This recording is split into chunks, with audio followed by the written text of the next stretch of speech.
สายหมอกพันรอบยอดดอยสูงเสียงนกยุงก้องกังวานในภายกว้างจากบรรพชนสืบทอดเส้นทางจากโกถึงวันนี้ไม่เคยลืมชุดสีดำปักลายไม่อย่างวิจิตรดังชีวิตที่ทักท้อด้วยความหมายลูกปัดเงินสะท้อนแสงรำไรประกาศไว้วันนี้คือเลือดอาคาเสียงบ่อชักดังก้องในลานดินปลุกชีวิตให้ฟื้นขึ้นจากเหนื่อยล้าเราให้เกียรติฟ้าดินและป่าไม้ที่หล่อเลี้ยงมาด้วยศรัทธาที่มั่นคงในหัวใจ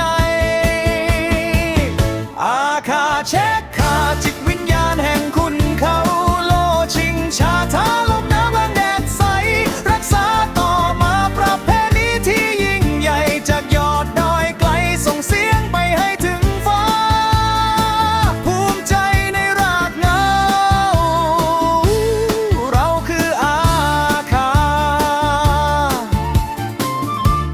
กลิ่นข้าวดอยหอมฟุ้งเมื่อยามหุงน้ำพริกอาคาปรุงด้วยความเอื้อเฟื้อแขกไปใครมาเรามีน้ำใจเหลือเผื่อ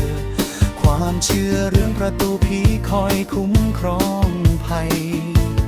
มือที่ยับรานจากการตรากตรำคือมือที่ทำให้ดอยยังคงไว้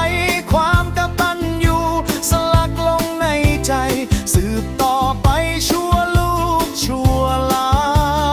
นแม้โลกจะหมุนไปเร็วสักเพียงไหนแต่อัตลักษณ์ในสายเลือดไม่เคยจางเราจะก้าวไปข้างหน้าบนเส้นทางที่สว่างโดยไม่ทิ้งเบื้องหลังที่สร้างเรามาอาคาเช็คขาจิตวิญญาณแห่งคุณเขาโลชิงชาทาลมน้ำและแดดใส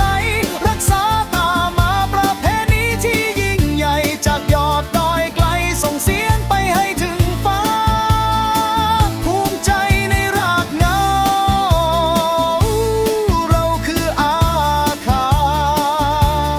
หมอกยังคงหนาคนเขายังคงตั้งประงาน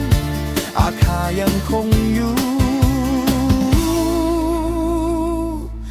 นิรังกา